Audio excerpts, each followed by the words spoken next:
here are 3 things that you can start practicing today to help you get started on having healthy boundaries.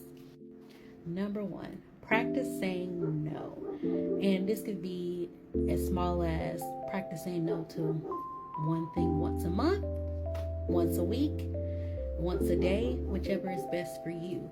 But get into the practice of saying no to things that you know that you do not want to do.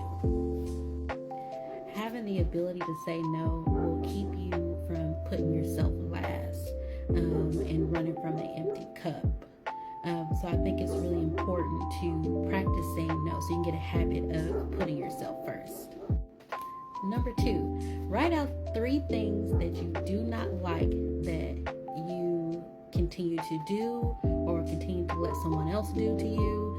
And then I want you to practice going back into the past to figure out, where does this come from? I think understanding the why and why it's triggering you, just understanding around that will help you in the future be self-aware. Hey, I'm being triggered and this is why. And now I'm self-aware enough to put into place this boundary or this thing that I need in order to not perpetuate that cycle. Number 3, I want you to write out a list of how you want your relationships to be and what are your non-negotiables.